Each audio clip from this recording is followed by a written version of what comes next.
Warahmatullahi wabarakatuh. Om Swastiastu, Namo Buddhaya, Sugeng Rahayu. Salam sejahtera untuk para sahabat dapur Jowo ya. Kali ini karena belum selesai ya makhluk gaib yang di sampingmu part 2.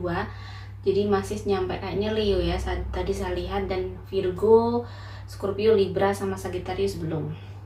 Sekali lagi sahabat, mungkin yang termasuk konten saya paling kontroversial ya. Banyak yang mungkin bilang saya nggak bener berkerudung, kayak mitnah seseorang. Sekali lagi kalian pada saat nonton konten ini harus lebih bijaksana. Jadi saya mendatangkan makhluk gaib itu mungkin ini sebagian kayak zodiak Virgo yang punya masalah. Mungkin kalau misalnya punya masalah ternyata kalian kayak nggak keganggu gitu ya sudah. Jadi di sini saya hanya kayak apa ya, biar kita mengambil hikmahnya juga. Terkadang memang sekali lagi makhluk gaib itu ada yang memang asli ngikut kita, mungkin leluhur. Ada yang mungkin kadang tiba-tiba kayak ngikut terus karena mungkin sesuatu hal yang mungkin harus dibersihin karena mungkin kadang kita kurang bersihan atau kita apa ya, biasanya habis dari mana-mana kita nggak cuci kaki. Nah seperti itu sebenarnya. Jadi saya tidak tidak ingin memfitnah siapapun di sini ya sahabat ya. Dan saya juga walaupun saya berjilbab because I'm muslimah, karena saya muslim, dan mungkin yang nggak suka mungkin menganggap saya sesuatu yang tidak suka, monggo. Karena sekali lagi kehidupan itu sangat beragam sahabat ya. Jadi terkadang kita itu pinginnya jadi A, ternyata sama Tuhan dilahirkan menjadi Z.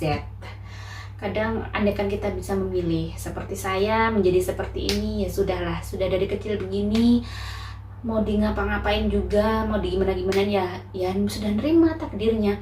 Semoga ini bisa bermanfaat, dan kalian kalau memang nggak suka tinggalkan aja channel ini ya. Bagaimanakah Virgo di sampingmu? Jadi benar-benar kalian harus benar, ini tidak semua Virgo, tidak semua, saya yakin hanya ini mungkin seperberapanya lah. Tidak semua Virgo itu bermasalah dan diikuti setan. Saya yakin tidak semua orang seperti itu. Mungkin beberapa gelintir orang di luar sana yang mungkin bingung apa sih yang terjadi pada dirinya. Tiba-tiba terjawab dari konten saya ini ya. Bagaimanakah Virgo? Virgo di samping kamu. Jadi ini saya akan mungkin panggilkan Bismillahirrahmanirrahim ya, dengan izin Tuhan. Semoga. Jadi di sini mungkin ada beberapa makhluk gaib yang mungkin kalian bisa melihat juga yang beberapa. Terus mungkin tidak akan saya sebut semua karena pasti durasi pasti saya akan lihat durasi dulu. Mungkin kalau tadi nanti yang saya panggil cuma 3, ternyata durasinya sudah lebih, mungkin saya akan stop. Mungkin suatu saat nanti kan ada part 3 ya, kalau memang memang sahabat-sahabat itu menghendaki gitu. Bagaimanakah makhluk gaib di sampingmu ya untuk Virgo? Tamu yang pertama ini ya.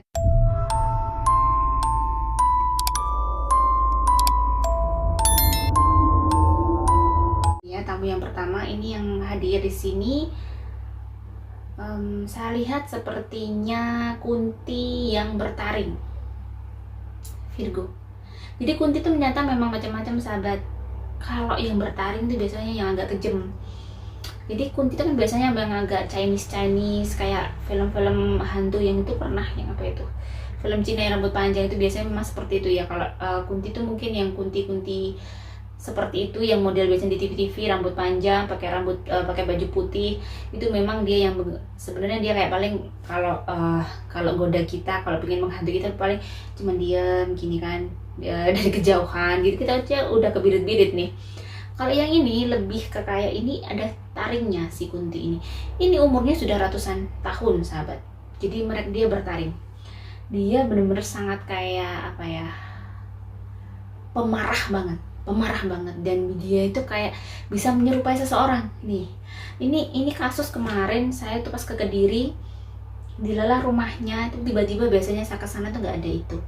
Ternyata mungkin gini ya, di rumah mungkin Mungkin ada beberapa Virgo, mungkin orang tuanya atau suaminya atau istrinya ke orang pintar nih, pengennya biar menenteramkan keluarga nih, akhirnya dikasih nih kayak mungkin buntelan-buntelan apa itu ditaruh di rumah. Ternyata itu kunti yang bertaring itu. Kalau misalnya nih Virgo nih yang di rumah tiba-tiba kayak ada yang menyerupai ibunya, mamahnya nih. Kayak kemarin kasus di teman saya itu, anaknya nih cuci piring, si mamahnya itu tidur padahal waktu itu si anaknya itu bilang, oh mama ngapain nih. Jadi mamanya kelihatan di sampingnya itu kayak ambil handuk, ambil baju, terus ke kamar mandi. Curiga nih anaknya, ke kamar mandinya kok lama, mama nggak keluar-keluar. Ternyata mamanya ngorok di kamar. Nah ternyata itu kerjaannya si kunti bertaring itu, taringnya panjang banget dan dia kayak pemarah banget. Nah ini biasanya takutnya ini bisa kayak menyerupai itu ya, menyerupai seseorang yang ada di rumah itu berarti kan sudah ganggu banget sahabat. Jadi mungkin niatnya si suaminya teman saya itu mungkin niatnya pengen kayak kedukun lah ke orang pintar biar tentrem nih keluarganya. Ternyata mungkin namanya orang awam tuh nggak begitu paham bang, itu banyak paham ya, memang seperti itu manusiawi dan sangat wajar. Pengetahuan seperti itu juga memang tidak mudah, tidak semua orang tuh tahu. Sebenarnya kalau ke orang pintar kadang-kadang dikasih apa buntelan, takutnya saya tidak mengejat semua buntelan tuh nggak bener. Tetapi kadang kalau buntelan itu mungkin ada yang mungkin itu tadi ya kayak dukun-dukun yang biasanya mungkin pakai jin, itu biasanya takutnya yang dimasukin jin yang kayak gitu, itu takutnya bahaya juga, serem juga nih kalau di rumah ada seperti itu. Nah biasanya tuh kayak bikin tambah kacau nih rumah, tiba-tiba kayak hawanya tuh nggak enak banget, pengen marah sama anaknya, masalah kecil itu pengen marah-marah. Jadi kalau memang ada sampai yang menyerupai seperti itu, solusinya baca Yasin kalau di Islam ya. Ini kemarin satu hari baca Yasin 7 kali. Ternyata dia sudah takut banget. Kalau baca kursi dia hafal, dia nirukan.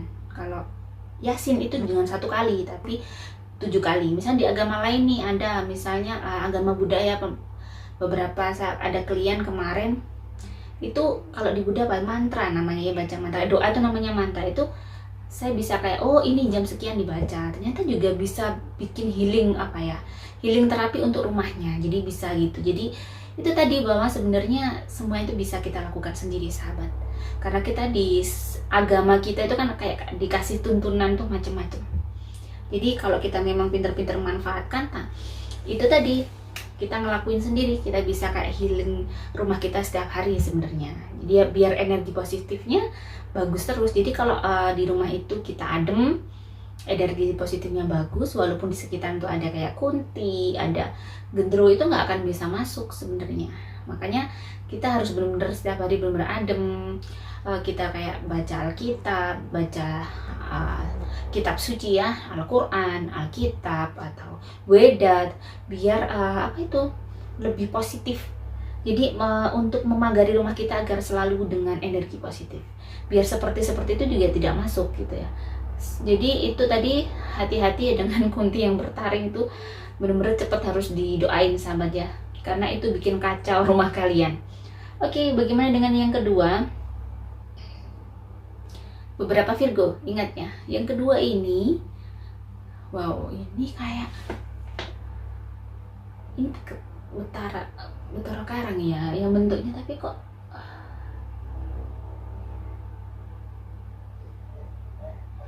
ada yang rumahnya Virgo itu ada Betara Karangnya katanya. Saya juga nggak begitu ini ya Betara Karang, walaupun saya tuh sebenarnya bisa ngelihat seperti itu, kadang tuh terlalu cuek, terlalu karena sudah dari kecil ya saya bisa ngeliat itu, jadi kayak, dan juga nggak begitu kepo dengan mereka. Jadi baru karena saya bikin konten ini, sebenarnya gini, niat saya bikin konten ini karena gini loh. Oke, dulu karena saya sering ngobrol saya ngobrol beberapa jin, iseng-iseng gitu, ternyata memang mereka datang nempel kita tuh kan ada sesuatu, siapa tahu berbagi ya kepada sahabat, mungkin kalian bisa kayak pada saat begini akhirnya begini gitu aja sih, tidak ada lebih. Dan pastinya saya juga cari viewer nih ya, jujur aja, namanya YouTuber itu cari viewer, gajinya dari situ. Nah ini Betara Karang ada di rumah kalian. Rumah kalian ini cenderungnya mungkin rumah tua dulu. Dan ini kayaknya sudah di tanah itu, jadi dia itu kayak menjadi apa ya, guide-nya tanah kalian yang kalian tempati. Mungkin dulu rumah yang kalian bangun itu bekas tanahnya seseorang yang dulu mungkin ini dikasih Betokoro Karang ini katanya. Nah, ini Betokoro Karang ini energinya negatifnya besar. Di sini rezeki rumah kalian besar, tetapi kalian merasakan kalian kayak gampang kacau. Mungkin kayak gampang tengkar nih orang tua, atau gampang kayak emosinya di keluarga itu kayak dar gitu ya, kayak misalnya ngomongin sedikit aja orang tua kalian itu bisa kayak kalian jadi tengkar. Mungkin ini beberapa Virgo ya. Nah, kalau seperti ini nih gimana nih? Ini sudah bertahun-tahun, dan ini kayaknya si Betokoro Karang ini udah tua banget ya guys. Jadi benar-benar tua banget. Dia sudah bukan puluhan tahun lagi, kayaknya ini sudah kayak apa ya, ini setara dengan zamannya kakek buyut kalian nih, canggah kalian. Nah, ini biasanya kalau seperti ini nih sudah gaswat, sudah sangat gawat. Saya sarankan puasa. Mereka tuh bangsa jin yang jahat, bangsa jin yang tidak yang mengganggu, bangsa jin yang mungkin itu tadi yang energi negatifnya mungkin cenderungnya mengganggu ke kita. Mereka tuh kalau dengan orang puasa yang benar-benar itu mereka benar-benar sungkan. Nah, pada saat kalian merasa puasa, niat nih misalnya kayak puasa 1 minggu 7 hari, diniatkan ke rumahnya. Kenapa 7 hari? Ini bukan, jangan sampai salah paham, tirakat. Kadang saya menamakan tirakat itu bukan berarti kalian akan dapat ilmu, no. Puasa itu sebenarnya kayak, kenapa saya puasa? Saya itu kan bertahun-tahun ya, saya itu puasa Daud, 40 Daud, terus 40 hari. Kenapa saya buat begitu? Itu sebenarnya bukan karena saya ingin sakti, tidak. Karena ujian saya berat di waktu muda. Ujian itu sangat berat sekali, karena biasanya orang yang memang memiliki kelebihan seperti ini ujiannya juga lumayan berat ya sahabat. Ini saya tidak menceritakan kesedihan saya. Tetapi dengan puasa itu ternyata pada waktu itu saya tidak ada siapa-siapa yang mungkin percaya dengan saya. Pernah ada masalah lah saya. Hanya 1 orang yang percaya. Semua orang banyak yang tidak percaya dengan saya. Itu awal-awal ternyata mungkin Tuhan ingin menjadikan saya seperti ini. Akhirnya pada saat saya malam nangis, di hati saya kayak mungkin ini petunjuk, dilalahnya saya suruh puasa ya, bukan nggak ada yang buat pedoman di hidupku. Aku akan puasa aja, berdoa sama Tuhan. Biar Tuhan yang menjawab semuanya kepada orang-orang, memberitahu bahwa aku tidak seperti itu. Di situ akhirnya saya umur 17 sampai 5 tahun kemudian ya, dan berarti umur 20. Saya puasa Daud. Saya selang-seling 40 hari, memang karena begitu sedihnya. Begitu saya tidak punya siapa, saya sendiri benar-benar saya tidak bisa menjelaskan kepada semua orang bahwa mereka harus percaya sama saya waktu itu. Tapi saya yakin dengan Allah ya, saya yakin dengan Tuhan, bahwa Tuhan tuh nggak mungkin tidak melihat kebenaran. Saya nggak ada Mela, nggak ada yang percaya waktu itu. Dengan saya puasa Daud, rutin puasa Daud 40 Daud, 40 hari, terus saya istiqomah. Dan saya setiap malam berdoa. Dan ternyata dari puasa itu, orang yang mendolimi saya minta maaf. Dan itu benar-benar amazing banget ya. Dan dia juga mengakui kesalahannya. Itu benar-benar luar. Dari situ akhirnya setiap saya punya hajat apa-apa, saya itu puasa. Jadi misalnya pengen dapat suami yang baik, ya Allah, ini saya puasa memang. Saya pengen punya kehidupan yang baik, saya puasa. Jadi kayak puasa itu menjadi penopang saya. Jadi bukan karena sakti, karena ingin sakti, karena ingin nggak mempan ini di silet. Saya masih berdarah. Saya sebenarnya ini biar kita nggak salah paham sahabatnya. Jadi saya seperti ini, punya kemampuan seperti ini sebenarnya nggak pengen. Saya pengen normal. Waktu itu saya SMA kelas 3, saya tuh pengen nggak mau, apalagi nama saya Nawang Wulan. Nah, rumor di sekitaran saya muridnya Nyi Roro Kidul. Berat banget kan, sudah complicated nih. Padahal saya juga bukan apa-apanya Nyi Roro Kidul, cuma nama aja. Sampai akhirnya pengen pindah nama. Nah, itu karena puasa. Nah, ini Betokoro Karang. Ini tadi bukan saya menceritakan kehidupan sahabat ya. Ini alasan kenapa puasa itu. Jadi terkadang takutnya karena beberapa klien saya saya sarankan untuk puasa, biar mungkin jodohnya mudah, jodohnya gampang. Dia salah karena orang sekitar kok biasanya nggak puasa Daud ini kamu sudah ada yang ngijaz saya apa, ini takutnya ngilmu gini-gini. Nah ini tanda kutip biar kalian tidak misunderstand. Kalau mungkin sudah saya jelaskan kalian masih salah paham, nggak apa-apa wes, ya itu sudah kehendak Tuhan ya. Jadi itu tadi dipuasanin, dipuasanin itu niat ke rumahnya, misalnya 7 hari nih biar healing, karena memang dengan puasa itu yang makhluk-makhluk yang sudah ratusan tahun seperti itu bisa pergi, dia nggak kerasan banget. Makanya orang puasa itu saya akui kalau orang kuat puasa itu canggih banget. Saya rasakan itu bener-bener dia nggak akan betah di rumah itu. Makanya kalau bisa dipuasain 40 hari, atau misal kalian nggak takut dikatain apa-apa 40 hari, sebenarnya ini nafsi-nafsi ya, tergantung pendapat masing-masing. Ada yang 40 hari nggak apa-apa. Kalau perempuan itu kan tetap datang bulannya, berhenti aja. Jadi misalnya niatnya 40 hari nih, 3 minggu puasa, seminggu kalian menstruasi, ini bagi yang perempuan ya udah kalian berhenti, itu sudah kodrat, sudah ini, lanjutkan lagi. Nanti 3 minggu berarti 27 hari, masih kurang berapa hari gitu. Jadi nggak langsung blok kalian tetap puasa, itu menyalahi aturan Tuhan, sahabat ya. Jadi walaupun saya tuh nggak pernah ke pondok, cuman saya benar-benar takut sesuatu yang nyalahi aturan. Jadi seperti saya tuh memang karena saya kan mens seminggu, jadi memang saya tuh puasa setiap hari. Satu, saya memang asam uratnya gampang tinggi, jadi saya tuh gampang capek, saya tuh malas olahraga karena padatnya aktivitas. Akhirnya saya buat puasa nih 3 minggu, 1 minggu datang bulan, jadi saya nggak puasa terus menerus. Jadi memang niatnya saya untuk kesehatan, sembari saya memang ya sudah kebiasaan puasa. Jadi kalau nggak puasa itu badan tuh kayak kan saya ngemil terus nih, jadi badan tuh kayak sakit semua karena asam uratnya naik gitu ya. Jadi biar kesalahpahaman kita itu biar sahabat tuh bisa lebih mengenal saya juga, biar ya saya yakin hanya sedikit yang mungkin menghujat saya, cuman saya tidak akan memungkiri, tidak akan mungkin semua orang itu akan menerima saya, tetapi seenggak-enggaknya saya juga ada klarifikasi ya sahabat ya. Selanjutnya ini Anda kayak genderuwo yang bertaring. Nah, genderuwo yang bertaring ini juga serem banget nih. Ini ada di rumah kalian juga nih, ada menjadi house guide kalian. Ini ada di rumah kalian dan ini ada di tanah yang kalian bangun. Jadi mungkin terkadang kalian nggak suka itu, tapi tiba-tiba kalian kayak misalnya beli perumahan di kota, ternyata si tanah itu begitu. Nah ini biasanya suaminya gampang selingkuh atau istrinya gampang selingkuh, tiba-tiba pindah ke rumah itu.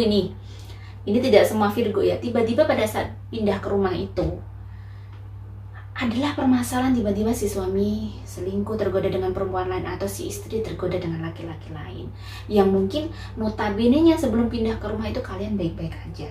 Mungkin bisa jadi karena ini tadi ya, namanya setan tuh dia akan di belakang kita, akan kayak mempengaruhi gitu. Namanya ini genderuwo yang taring, dan genderuwo itu terkenal suka jin yang suka kalau orang Jawa bilang tuh nyerumus itu mata keranjang ya, seperti mata keranjang, seperti kayaknya predator seks ya. Itu genderuwo itu sebenarnya predator seks bangsa jin ya. Jadi ini untuk pengetahuan kan. Jadi kalau kalian seperti itu tuh yang sudah ratusan tahun, saya sarankan puasa lagi, suaminya dipuasain ini atau istrinya. Kalau memang kalian ingin kalian kembali, karena memang kalian menyadari ini ada faktor X juga nih, jangan langsung diceraikan, didoain dulu, dimintakan sama Tuhan ya. Tuhan kalau dia memang bisa kembali ke jalan yang benar, kembalikan suami saya atau istri saya dengan dipuasanya. Karena memang pernah saya ada kasus seperti ini, suaminya selingkuh nih bertahun-tahun, dia biarkan. Saya sarankan, ini amanah ya,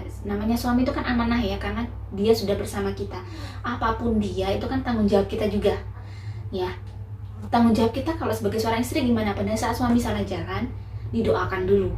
Didoakannya bagaimana? Dengan cara ditirakati. Bahasa saya tuh ditirakati kayak sesuatu yang istiqomah itu loh, namanya ditirakati. Bukan, jangan sampai tanda kutip tirakat tuh kalian memikirkannya itu tirakat tuh yang sesuatu yang kalian dapat ilmu gitu, tidak.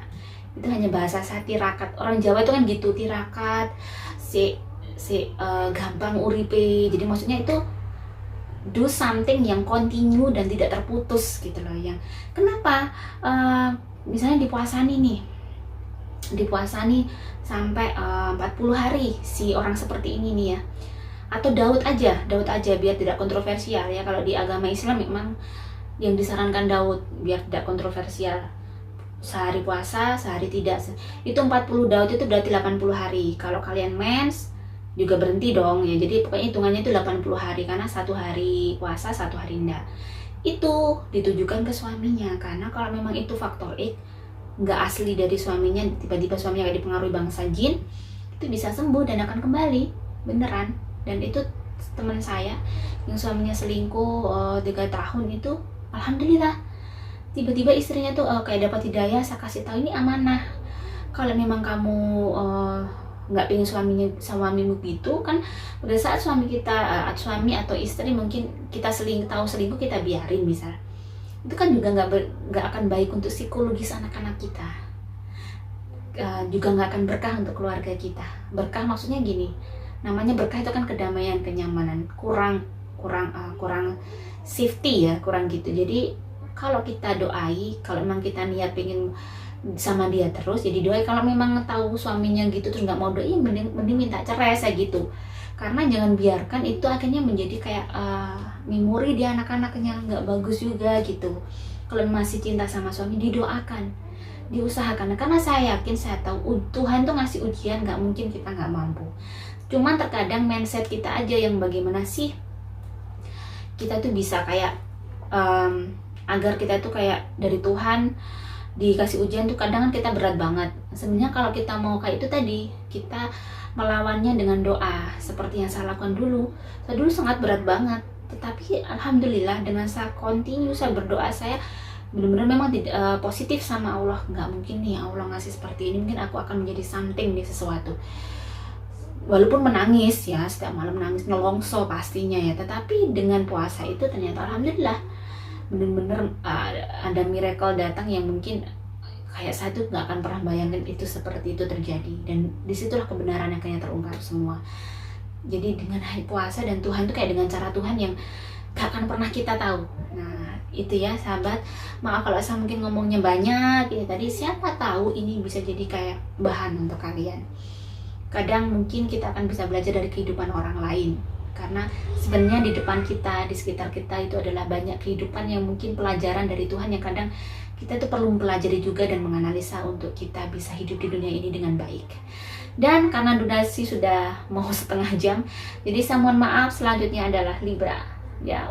Wassalamualaikum warahmatullahi wabarakatuh. Sekali lagi saya mohon maaf jika ada salah kata dan bikin kalian tidak berkenan.